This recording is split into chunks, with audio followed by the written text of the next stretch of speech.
Hi, welcome to 90% Knitting. This is episode 204, and I'm Lisa, your host, also known as Fiber Nymph on Ravelry and Instagram. Today's Thursday, June 9th, and I have started to record this, I don't know how many times. Muffin had a groomer appointment this morning, and I thought, awesome, I can take her to the groomer, I can come back, I can get the podcast recorded, I can get it started, processing and everything, then go pick her up, and everything we've done this morning. But no, it's 11:45. I just got home from picking her up from the groomer.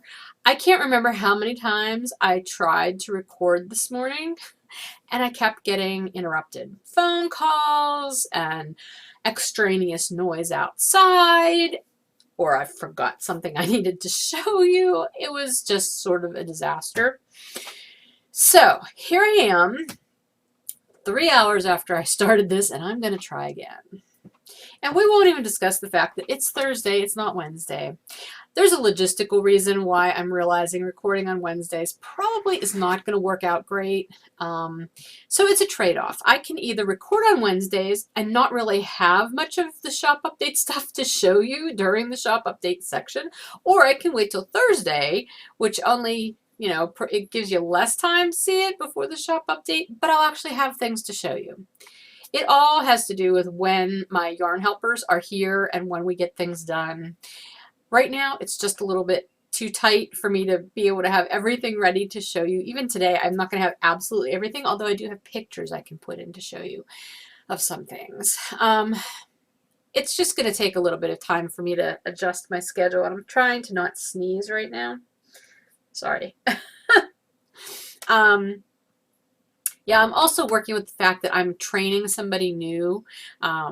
This was sort of an unexpected thing, and I can't remember if I had already mentioned this to you within the last couple of weeks, but the one girl who's been working for me for a couple of years is not here anymore, and so I'm training someone new in her place. And it's not like this is difficult work, but there is definitely a learning curve because the skills you need to reskein self-striping yarn are not skills that you've probably ever used anywhere else, nor are you likely to use anywhere else after this. So it just takes a little while to get up to speed. So things aren't getting done quite as quickly, and I'm trying to pick up a lot of the slack. And so it is what it is. I'm doing the best I can, and hopefully that works for you too. So anyway, I'm not sure what that was. I'm making funny faces today too. Goodness. Let's get into the show, shall we?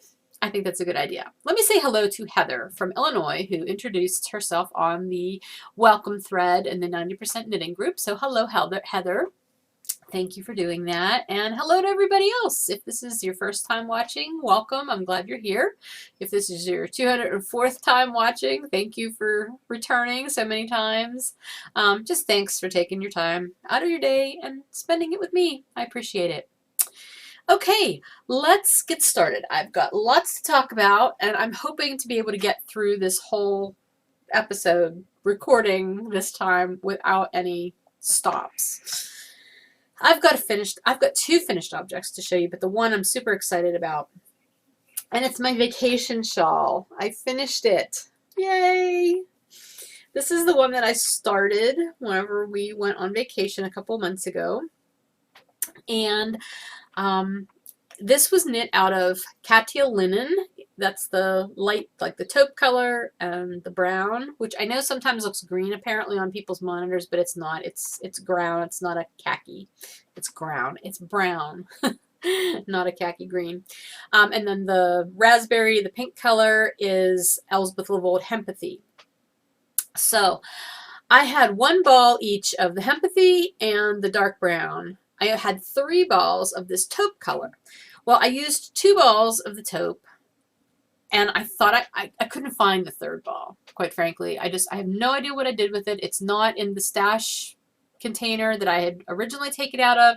I don't know where it is. It's probably somewhere in my office, or it's in one of my cubbies, and I'm just not finding it. But I couldn't find it. As it turned out, it was fine to not use it because I only had the 1 ball of the other 2 colors. I ended up with, this was all I had left of the brown, which I guess does sort of look green. But this is all I had left. It's like less than 10 grams. And all I had left of the raspberry this is going to be impressive, folks, is this. That's it. That's all I had left. And lest you think I had enough to bind off and just end up with that, no. If you look here, from here to here, there were about 7 stitches that I could not bind off correctly. So I just used a crochet hook. That was the, I posted on Instagram about this, about losing at Yarn Chicken, and several people said, just use a crochet hook and, you know, chain it off. That's what I did. You really can't tell unless you look super close. I don't think too many people are going to do that. But that was it. That was all I had left. So I'm really happy with it. I love the drape. It ended up being huge. Now, obviously, I've not woven in all my ends, nor have I blocked it yet, but it's super drapey, being, you know, a plant fiber, all plant fiber yarns, basically. I love how it feels. I love how drapey it is and how open it is. It'll make a great summertime shawl. I do want to get it blocked because the Hempathy is the same yarn that I'm using for my wedding skirt, so I'm kind of interested to see what it's going to do after it's blocked. I mean, I'm not going to be able to tell so much, you know, exactly what it'll do in the skirt versus this because it's totally different stitch pattern, but it'll give me an idea of, you know, of something, I guess. I don't know. But anyway, it's done, and it gave me a nice amount of meterage to add to my stash dash total, so that was awesome. So this shawl is finished. Yay! Finished object. The other finished object that I have is one that I started this week and finished, and it's another hat because I seem to be on a hat kick. Basically what I wanted to do was I wanted to knit another one of these. You've already seen this one. This is my hat design that I'm in the process of writing up. This is the bigger, slouchier version, but I was writing the pattern with instructions for how you could modify the pattern in order to do a smaller, tighter, more beanie-like hat. And I thought, you know what, I just want to knit one up real quick and make sure that what I'm writing is going to make sense. So that's what I did. I did a second one. This one, the first one was made out of my cozy base, my superwash worsted base. This one I did out of some stash yarn, which was Plymouth Encore, which is a superwash wool and nylon blend. I had a bunch of this in my stash from when I worked at the yarn shop, and I'm slowly getting through it all, trying to get rid of it, because I don't use it very often for many things other than hats, really. But anyhow, it's knit on about 20 fewer stitches, and it's got smaller repeats in the rows. So, and it did actually turn out pretty well how I wanted it to. It's definitely a tight fitting beanie, and it comes, you know, right below my ear. So it works well, and it's really easy to modify too, just based on the stitch count, but I wanted to be able to provide instructions for a tighter version, you know, a more snugly fitting version if people wanted that. So now that I have this knit up, I can hopefully finalize that pattern and get that out to test knitters soon, because I've got test knitters all lined up for it. I just haven't gotten the pattern out because I wanted to do this one myself to make sure it was going to make sense. So anyway, I can't even tell you what colors these are in the Encore. 2 of these balls did not have ball bands on them in my stash because I think I'd used them for other things, and the one did, but I don't remember what it was. Basically, it's brown and cream and whatever this sort of butter scotchy color is. I don't know, but I thought they looked nice together. It's really interesting though. The smaller version, the color work kind of looks more like a herringbone. Or no, herringbone. Is it a herringbone? No, not a herringbone. Houndstooth? I don't know. Houndstooth maybe. Pattern than it did on the larger version.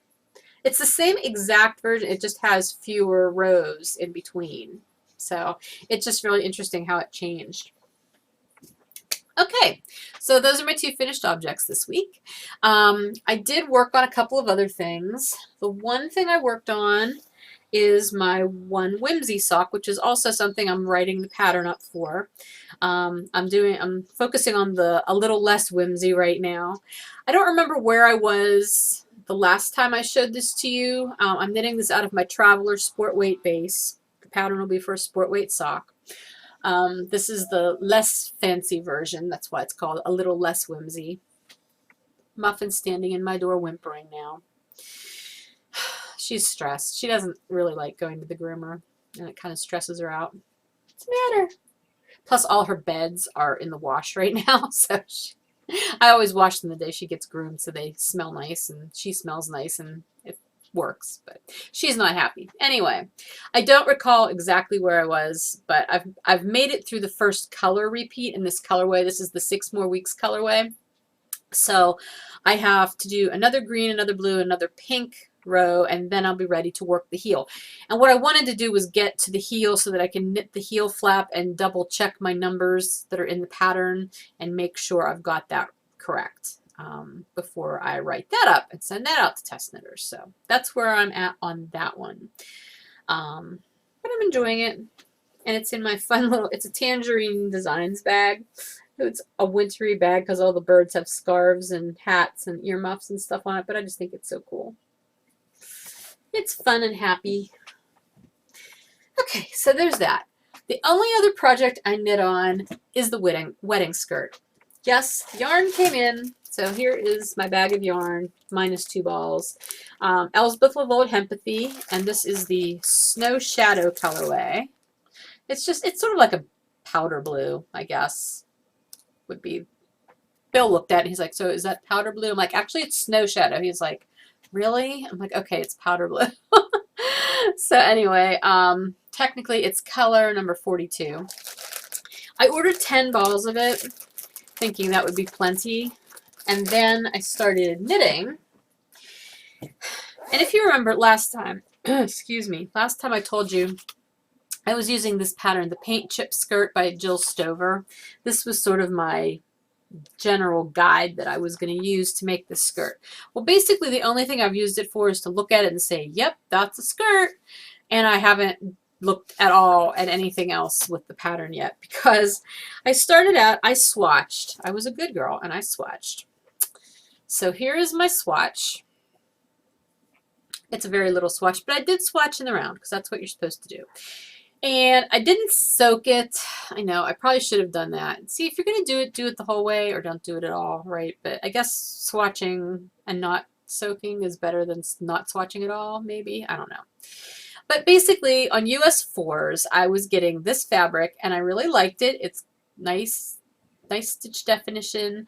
And I'm getting I'm getting 6 stitches per inch on US 4s. That's what I got with the swatch. So that's what I cast on with. I did the math, and I cast on 252 stitches. So I'm knitting it in the round. Now, obviously, that little swatch I did magic loop. This I'm just knitting in the round. My gauge is a little looser knitting in the round. I'm getting 6 stitches to the inch in some places, more like 5 3/4 stitches, 5 1/2 stitches other places. Part of the problem, though, I'm realizing, is the needles. When I was knitting that shawl and I was using the Hempathy, I was using wooden needles, my Knitter's Pride Dreams, and the yarn and the needles worked really well together. It slid really nice. I was able to keep my tension really well. I don't have US 4 Knitter's Pride Dreams or any other US 4 wooden needles, to tell you the truth. So the only ones I had in 32 inches was some Addi Turbos. They're metal and they're fine, except the yarn does not slide as nicely on this. So I think that's part of the reason I'm having trouble with my tension. I don't know why I was able to do it whenever I was doing the swatch and not now, but I'm having trouble because the yarn just does not slip and slide on the needles as much as I want it to.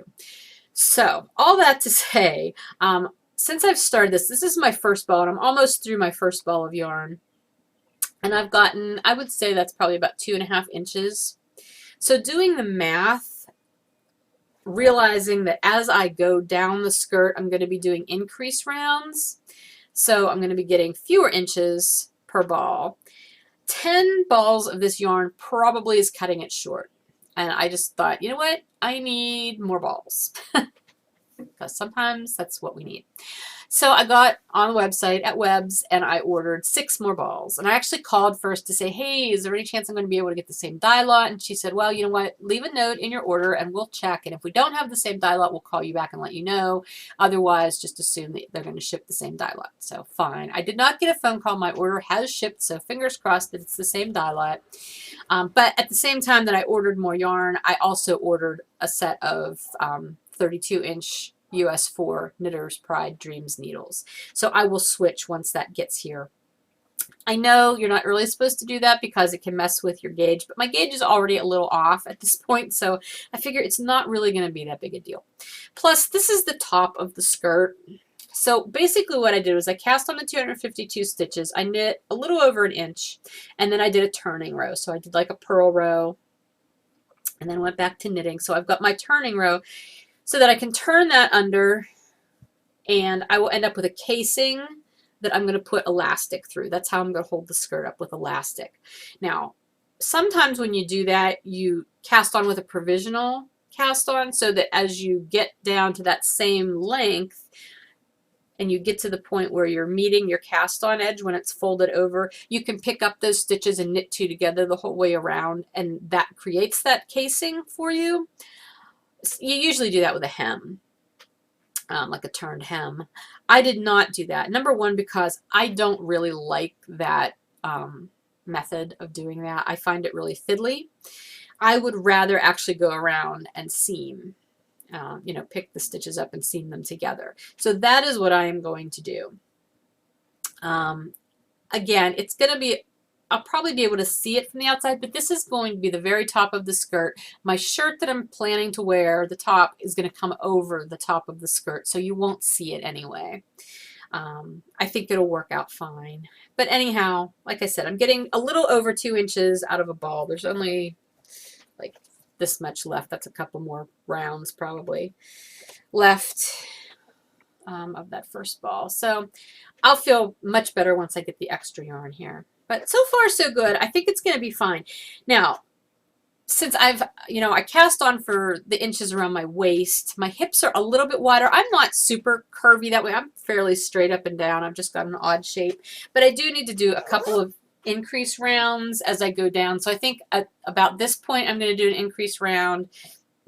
And then after another inch or so, I'll do another increase round, just to get out to the measurement of my hips, because honestly there's just not that much difference.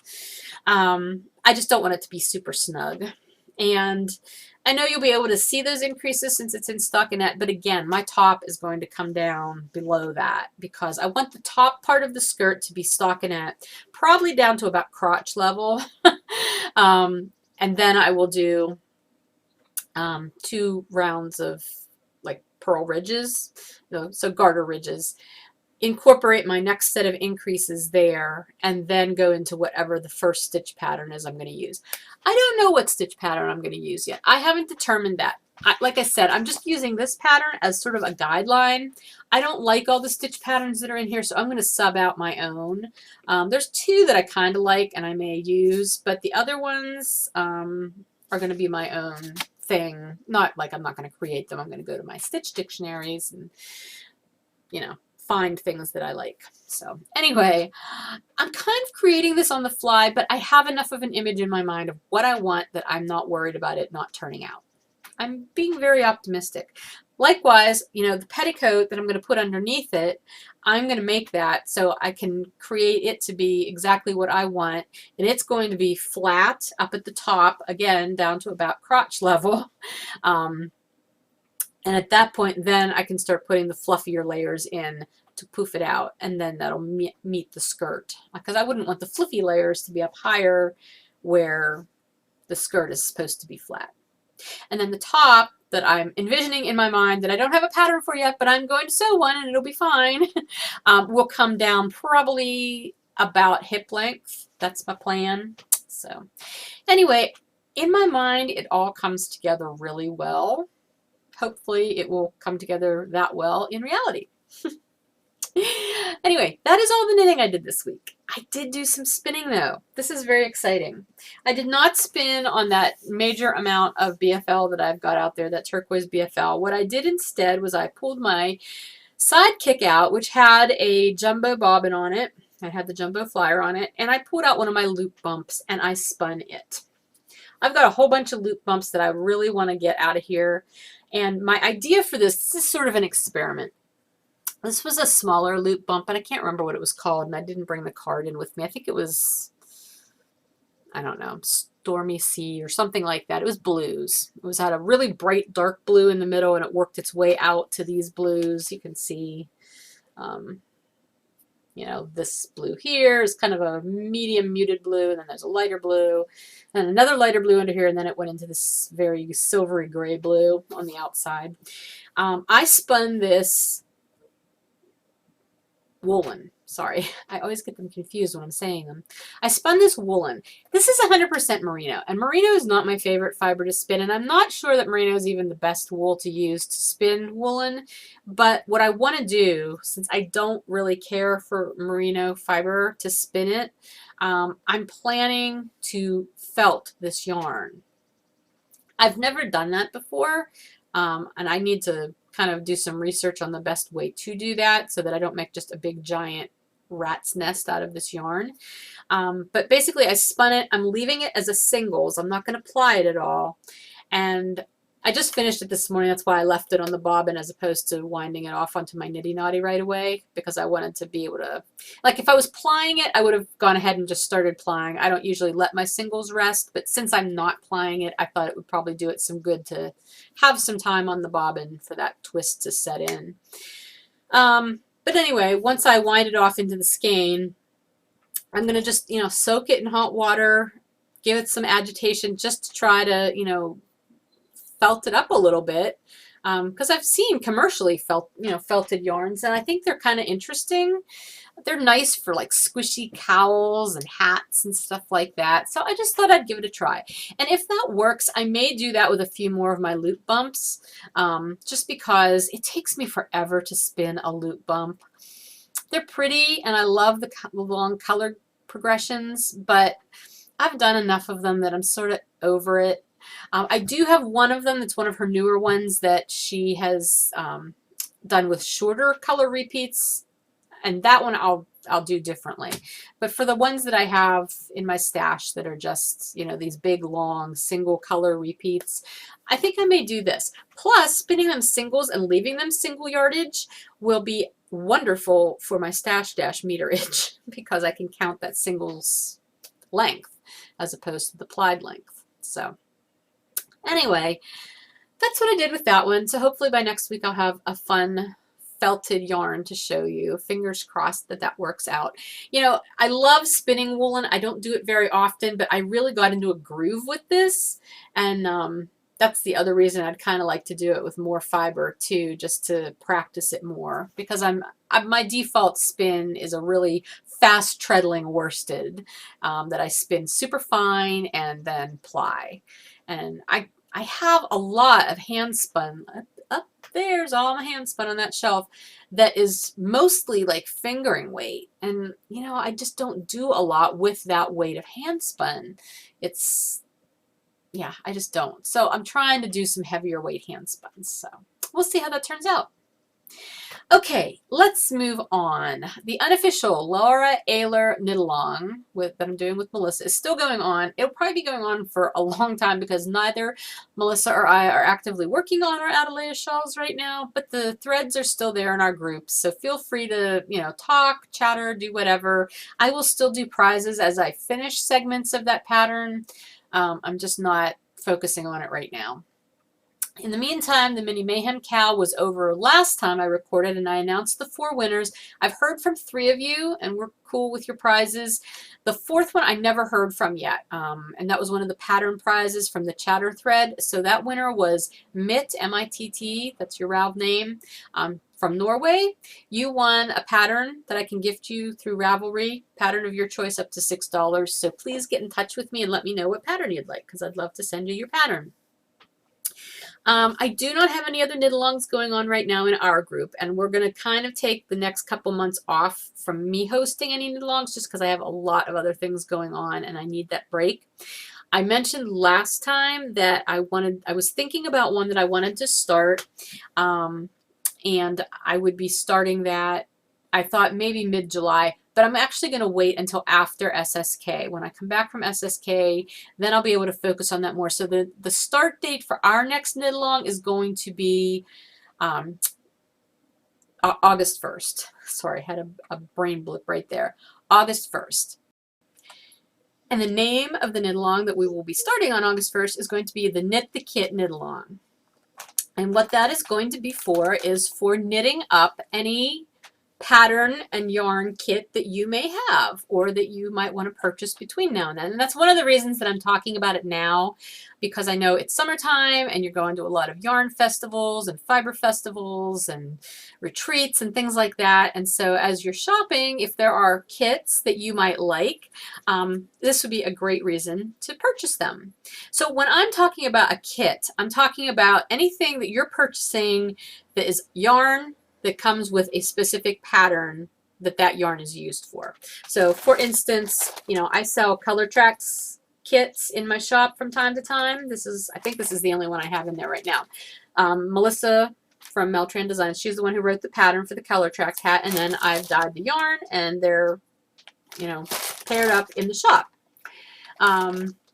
So this is a kit. Likewise, I've got my Flurry cowl kits, cowl and yarn dyed up for that. Or I've also got my Rambler cowl, which doesn't come in a bag because it's just one skein, but I've got the yarn specifically dyed for it, and a coupon code that comes with the pattern so that you can download the pattern on Ravelry. So any of those would be considered kits, okay? Those are just for instances from my shop. But, you know, obviously there are many, many other knitting kits that you can find, or crochet. Knitting and crochet will both apply for this knit along, this craft along, whatever you want to call it. So if you've got one sitting in your stash that you saw at a show or a festival one time and you thought, oh, that looks really neat, because we all do that. I know I have. And then you buy it and then you bring it home and you never get around to knitting it. Now would be a great time to pull it out and you can start it after August 1st and have it apply to our knit along. Or if you want to buy one from my shop or something, the ones that are in the shop now, I don't have a whole lot of Flurry or ColorTrax. There are several of the Rambler skeins with the pattern. I'm pretty sure I have all of those discounted right now because they were left over from last winter's offerings, and I usually by springtime I start discounting those things. So if you're in market for any of those, check out what's in my shop. Just giving you the heads up on that. You don't have to buy one of mine. I don't have any of my Takushta cowl sets right now. I will soon.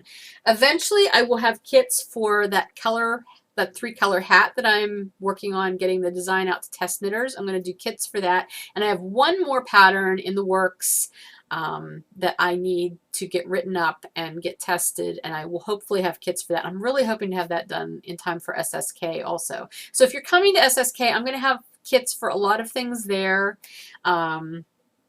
Anyway, just letting you know ahead of time, because kits are fun, you know. And I will also broaden the description of kit to, I know some commercial yarns come with a pattern like on the inside of the ball band. There's some sock companies I think that do that, and you know, if that's what it is, great, you know, as long as they actually came together. Now if you bought a skein of yarn like at Joann's or Michael's or wherever you buy yarn, you know, and they have those little tear off flyer things that you can get free patterns that you could use as yarn, those don't count as a kit because they didn't actually come together. I'm just talking about yarn that came with a pattern that was written specifically for that yarn, and you're using the yarn that came with the pattern as a kit. I know that sounds really simple and straightforward, but I feel the need to explain it. So anyway, but again, that's just a heads up, and I'm not sure how long I'll do the knit along for. It'll be at least a month. It might be a month and a half. I don't know. 2 months might be a really long time. But I'm going to do prizes. You'll get 1 point per kit project that you finish during the knit along. You'll get 3 points per kit project that you finish during the knit along if you use a Fiber Nymph Dye Works kit. So there's that. And I'm planning for the grand prize for that knit along to be a gift certificate to my shop. So just saying. All right. I'll talk more about that closer to the knit along starting, but I will be putting kits in my shop between now and then if you're interested in using one of mine. So, okay, what else? Stash Dash. Let's talk about that since, you know, that's kind of my knit along at the moment that I'm focusing on, even though I'm not really focusing gung-ho on it at the moment. I'm just kind of adding up everything that I'm doing right now, and I'll apply it to Stash Dash if I decide to do it officially or not. But I am up to 1,125 meters. So that's 7 finished projects, including that shawl that I just finished. My skirt, once I finish that, that should put me well over 3,000 meters. So I can at least definitely do the 3K for SSK, or for Stash Dash, not SSK. I know I'll knit other things and finish other things, so hopefully I could at least get to the 5,000 meters. That would be awesome. Again, just more of like a personal thing than really wanting to, you know, win prizes or anything. I don't even know if there are prizes for it, to tell you the truth. But anyway, that's where I'm at with that. I think that's everything I've got for 90% today. Let's talk about 10%. I've got some fun things to show you, and this is actually really goofy because they're new things. I don't have any new knitting things to show you this week. I'll have something next week. But yes, my new non-knitting related things. A while back, Bill got a catalog from Aristitch, which Aristitch is like a motorcycle gear catalog. The UPS truck just showed up outside my door. I can't think of what I ordered, but my dog's probably going to start to bark, so I apologize. Maybe I'll just pause for a moment until the UPS truck is gone. I'll be right back. Okay, she's finished barking now. I didn't go out to see what the UPS guy dropped off. I'll figure that out later. I don't think it's anything fun. I don't know what it is. Anyway. Okay, so the fun new things that I did get that I was going to tell you about. So there's this catalog from Aristitch, which is a motorcycle gear catalog. Mostly like, you know, like clothing and protective gear and things like that. But their big catalog has like all kinds of other stuff in it too. For like taking trips and camping and whatever, what have you. And so the catalog came a couple weeks ago, and Bill was like, well, why don't you look through it and see if there's anything that you'd like? Because I'm going to place an order. I'm like, okay. So I sat one day with like note cards, and I was just writing notes because some of the things in the catalog were absolutely hilarious, or the listings were just bizarre. And so I was mostly writing notes, but there were a few things in there that I thought, oh, that would be kind of cool to have and everything. So I got 3 things, 2 of which I actually asked for. The one I asked for, but kind of like in a, this is too cool, you need to get this for me for my birthday or something sometime. I didn't actually expect him to get it now, but he did. So let me show you the things I got. The first one is a spork. Not just a spork, but it's like a multi-tool spork. Okay, it's actually called the Eaton tool, like eat apostrophe N tool.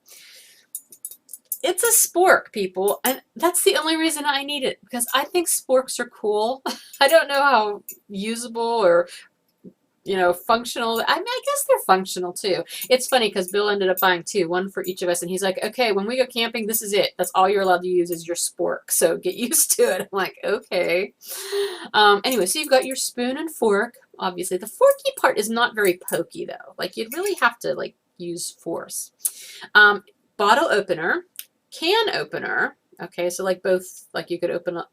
Well, no, this is the bottle. This is for opening like a can of soup or something, if it doesn't have the pull tab. Screwdriver over on this end, like a flat edge screwdriver. And then these are metric wrenches, like several, I don't know how many, 1, 2, 3, 4, I think 5. There's 5 different metric wrenches in there. Can you see those? I don't know. Like, you really care about this, right? And then it's got this little bitty carabiner.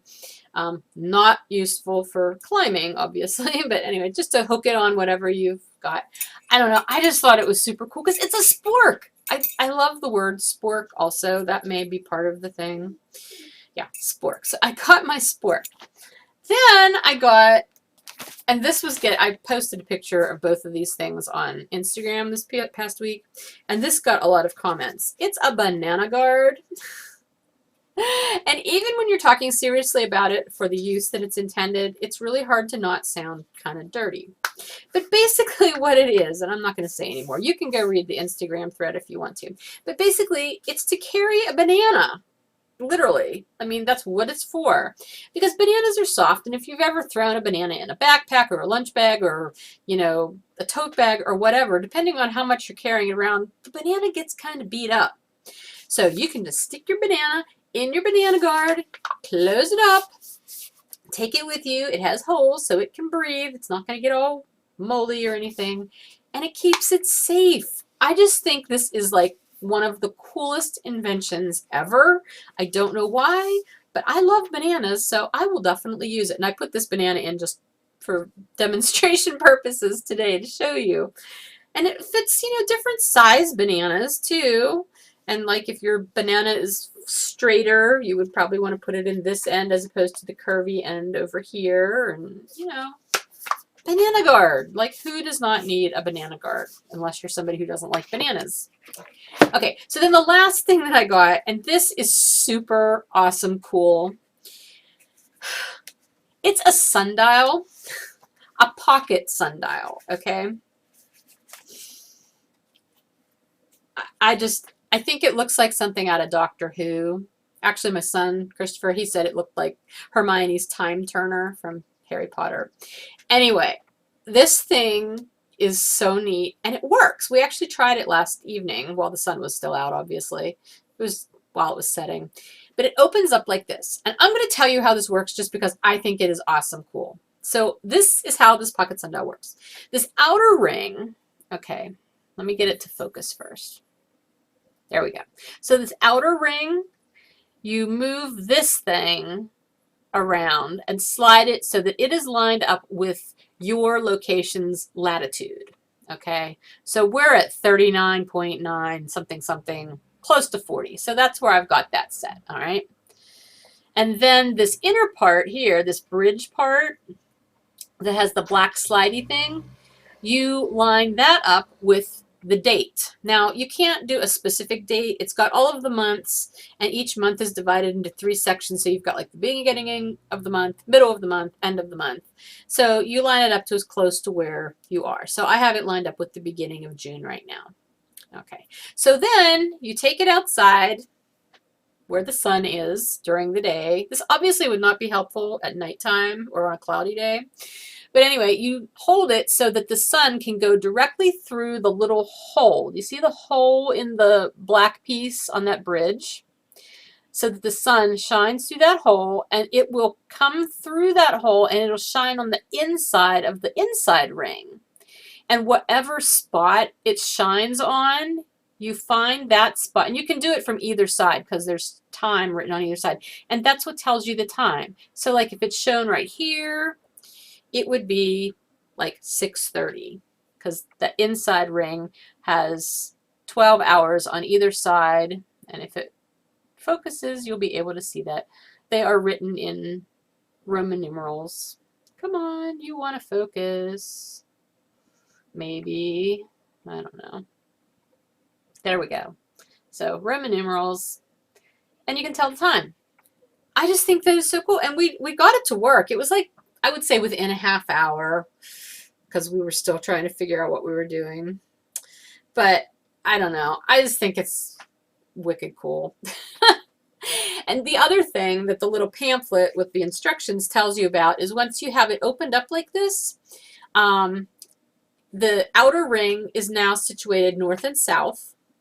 The inner ring is parallel with the equator, and this bridge part on the inside is parallel with the Earth's axis. So you not only have a sundial, but you have, what did they say? You have a compass. Oh, that's like the German. Hang on. Oh, okay. So you have a sundial, you have a model of the Earth, and you have a compass. I don't know. I just thought it was so cool. I would wear it like as a necklace, I think. I don't know. But again, it was just one of those odd things that I thought, I need to have that. I don't know why I need to have it, but actually we're like, we have to keep trying that out. So it'll be interesting to see if we get a little bit more accurate as we go about using it. But hey, that and my spork and my banana guard, that's all I need for my next camping trip, and I'm good to go. Oh my goodness. Okay, 10%. Other than that, what else could I have to tell you? We went to see Jackson Browne last weekend. He came to Pittsburgh.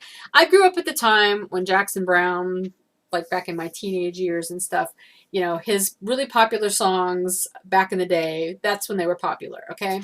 And I would say about 80% of the other people who attended this concert also knew his music from back in the day when he was, you know, having those hits and everything. However, obviously, as a musician, he has continued to record. He's continued to write new music, and he is a very talented musician. He went back and forth between the guitar and the piano all night. Really good musician. But you've got this audience who's there to hear like key songs that they know, they grew up with, they love, okay? So you would think as an artist, you would want to at least give them that, right? As a performer. Apparently that's not his theory, because the whole first half of the concert was pretty much new music that nobody really knew except for the handful of people who have continued to follow him from those days. And I mean, it was good. Again, it was good. There was no opening act. It was all him. He played for like 2.5 hours. I mean, it was a good concert. But, you know, it just wasn't what I was expecting.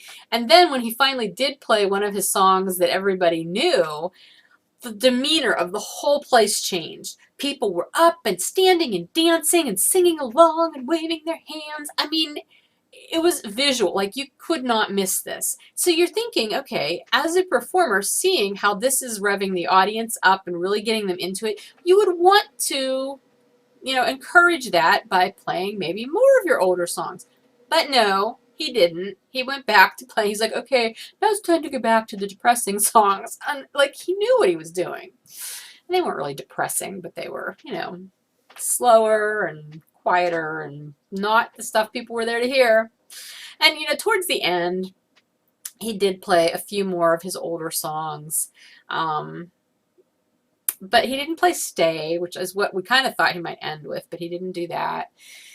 It was a good concert, but it was definitely not the concert that I think a lot of people were expecting. To give him the benefit of the doubt, he's been performing for how many decades, and I'm sure he's probably tired of playing all of those hits over and over and over again, and he wants to play his newer stuff. And I guess you kind of have to play your newer stuff if you want it to become popular. I don't know.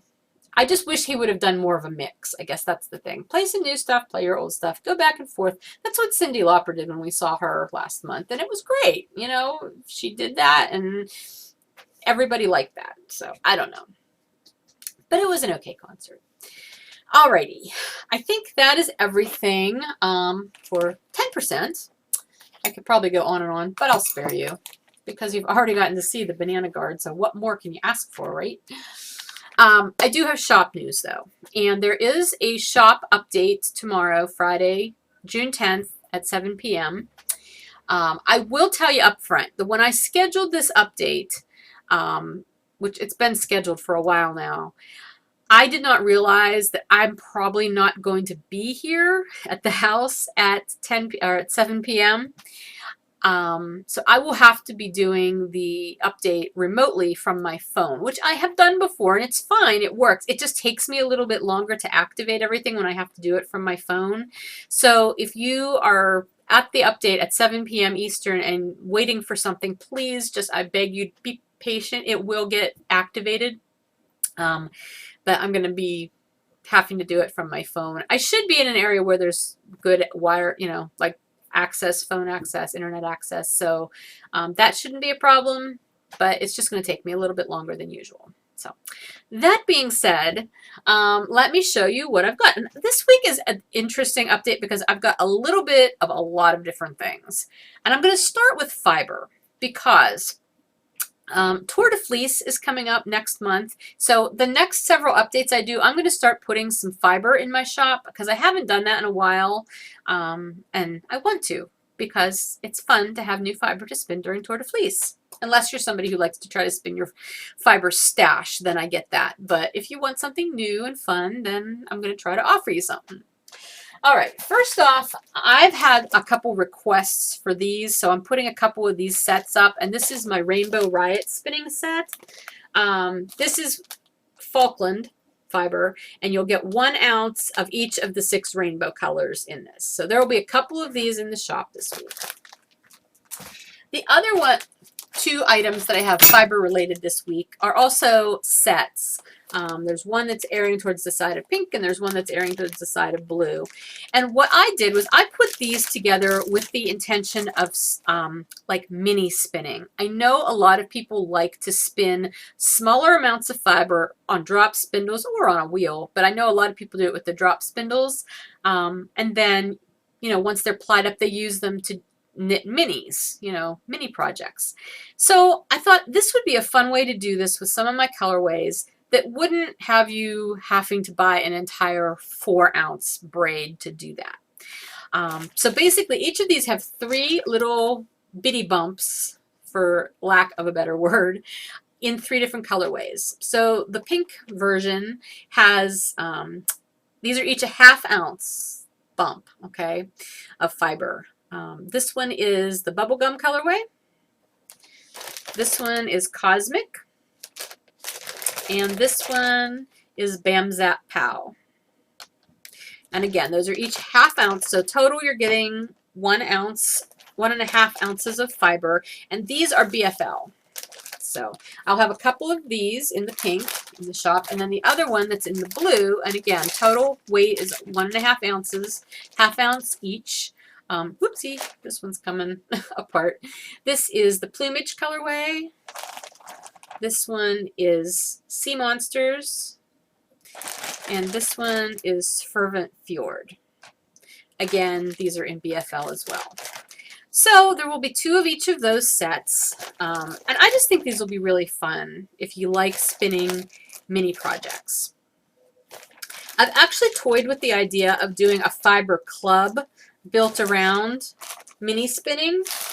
If you have a thought on that, post it in the episode thread if that might be something that you would enjoy being a part of.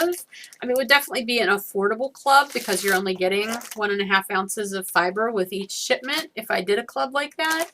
But it would be different colorways. There would probably be different fiber options, you know, based on your preference. So anyway, it's just something I'm playing with. But if there's any interest for something like that, let me know, and I'll be happy to take that into consideration. Okay, what else? Let's move on to yarn. Okay, well, actually, let's move on to yarn. I have 4 colorways that are currently not reskeined. They're ready for the update, but I have to reskein them yet. And I think I mentioned at the beginning of the episode that I'm training somebody new. That's why things aren't getting done quite as quickly. So I'm going to be reskeining these later today. But I have pictures of them because they've been in the shop before, so I will insert the pictures. So what they are is there will be 2 sets of 7 Deadly Sins, or 2 skeins of 7 Deadly Sins. And I'm pretty sure I did that on the squish base. 3 Nyan Cat sets. I did one for a special order that is shipping out soon. So the other 3 I'm putting in the shop. There will be 2 of my Rainbow Riot skeins, which is a 6-stripe self-striping colorway. And then the other one, let's see, where is it? I have it on Bounce Base. This is Mixed Up Kitty. Do you remember when I did Mixed Up Kitty a while back? It's the striping pattern from Soft Kitty, but I accidentally used the colors from Nyan Cat, like the big section. I did pink instead of doing it in the silver gray. So I just did the Soft Kitty stripe pattern in the Nyan Cat colors. So what that means is you're getting the wide stripe of pink and then a narrow stripe of dark gray, and then the teeny little stripe is a variegated rainbow stripe. So it's obviously not going to show up really vividly like the rainbow stripe in Nyan Cat does. It ends up being more of a muted rainbow, but it's a rainbow stripe that'll be mixed in there. So I'm going to have a couple skeins of that on Bounce, and then also a couple skeins of that on Bedazzled. So I don't have a picture of that on Bedazzled, I don't believe, because I'm not sure I've done that on Bedazzled before, but it went over really well, even though it was kind of an unintentional colorway.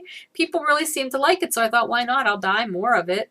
It's easy enough to do since I did it once accidentally. So anyway, Mixed Up Kitty. All right, other self-striping yarn that will be in the shop that I can show you. I have 2 skeins on Bedazzled of the darker side of Pie. So this is one of my Pie yarns. This one is a Secret Garden, which is a 7-stripe colorway. There'll be 2 skeins of that on Bounce. And then also on Bounce, I've got 2 skeins of Advance to Go, which is my Monopoly colorway, which I'm knitting those socks out of. I didn't work on them at all this week, so I didn't show them to you, but they were in last week's episode, I believe. So there will be 2 skeins of Advance to Go on Bounce. All right. Now, moving on to variegated yarns. I've been doing my variegated speckled variegated series. I did up a couple more skeins on Bounce of Dickinson, which was one of the first ones I did, and it sold out really fast, so I did a couple more skeins.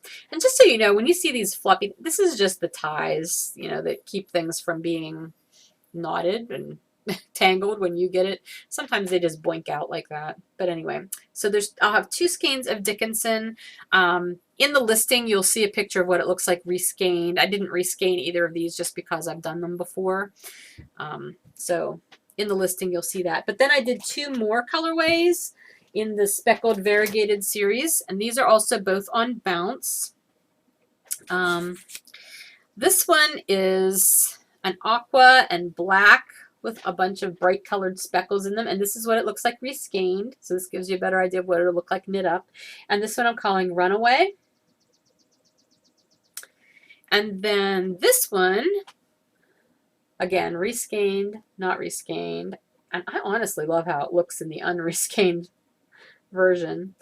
This is a lot of yellows and peaches with some darker and bright speckles in it. And this one is called Rendezvous. So there will be those in the shop, and there's 2 of each of those.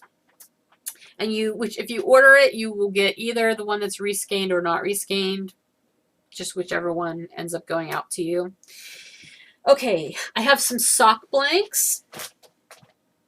And these I didn't really do in any specific way to say. I had a lot of rainbow colored dye going on this week because, like I said, I did the Rainbow Riot, I did Nyan Cat that has rainbow, I did Mixed Up Kitty that has rainbow. I have some minis that are going to be rainbows. I'll show you those in a minute. But I had a lot of rainbow dye out, so I thought, you know what, I'm going to do some rainbow colored sock blanks too. So this is on the Happenstance with Sparkle sock blank. It has the Stellina, and it's a mirrored rainbow sock blank. No speckles, just all rainbow with nice blends. So there is that one. Okay, I won't say no speckles because sometimes the dye does some speckling on its own, but there's no intentional speckling on here. And then there is a Bounce one. This is not a mirrored one, but it progresses from the red through the orange, yellow, green, blue, violet. And I love how the colors sort of blended and overlapped on this one. I think this is going to look really neat knit up. Okay, and then I did a couple with Resist, and also that have the rainbow colors sort of randomly applied. And this is another one of the sparkly ones with the Resist and speckles. So it's sparkly and speckled in rainbow colors. And this one does not have the sparkle, nor does it have speckles. It's just the Resist and the rainbow colors. I just love how they turned out. I want to keep them all. I can't, but I want to. Okay, so that's the sock blanks. And then lastly, I've got some mini sets. Like I said, I did some Rainbow Riot mini sets. So there will be a couple sets of Bedazzled. These are each about 85 yards. So total, you're getting approximately 510 yards on each of these, or in each of these sets for this Bedazzled. And on Bounce, each skein is approximately 80 yards, so you're getting about 480 yards total in the Bounce set for the Rainbow Riot mini sets. Lastly, for mini sets, I decided, and I talked about this a little bit last week because this was one of the prizes for the knit-along that I gave. Excuse me. I did up a couple different sets of mini sampler sets. And what I've included in these are 4 mini skeins, one on each of 4 of my different sock bases that I sell the most of. So you'll get 1 mini on Bounce, 1 on Bedazzled, 1 on Squish 2.0, and 1 on Heavenly, which is my MCN base. And I've got 2 different sets. This one has Cosmic on Bounce. This one is Kiddie Pool on Bedazzled, Polywana Cracker on Squish, and Doubletree on Heavenly. The other one has Pop Art on Bounce, Vintage Books on Bedazzled, Rockabilly Bride on Squish, and Soft Kitty on Heavenly. There will be a couple of each of these in the shop as well. I put these together not only because, you know, people like minis, but also to give you a chance to try out my different sock bases, because it's a good way to just play with them and try them out without committing to an entire skein if you're not sure if you're going to like them or not. So I thought that would be a fun idea. You can decide. And I think that's everything that's going into the shop this week. I think I have, I lied. I have a couple of just random one-offs. This is also a rainbow-esque skein. It's on Bedazzled. I did it with some like leftover rainbow colored dyes. So you'll have a long segment that will have the progression of the rainbow colors, and then there will be white at the other. Actually, if I show you this way, it might be easier. So rainbow colors with some white in them. And there's only one of these. It turned out pretty cool, so I actually might dye some more of these at some point in time. I may even do some with speckles. Who knows? And then lastly, I have this one lonely skein. It's a wide stripe of black and a narrow stripe of scarlet. It was the second of a special order skein, a set that I did. So I'm going to throw that in the shop, and that's on Bounce. Okay, that's everything that's going into the shop. So again, the update will be at 7 p.m. Eastern tomorrow. And I will be doing it remotely, so it's going to take me a little longer to update, probably, unless my plans change, but it will get activated. So hopefully there's something here that you will like and that you would like to put in your stash. So, all right, that's everything. I'm going to go. Please have a great rest of your week. Enjoy your weekend, whatever you're doing, and I will talk to you next week. Bye.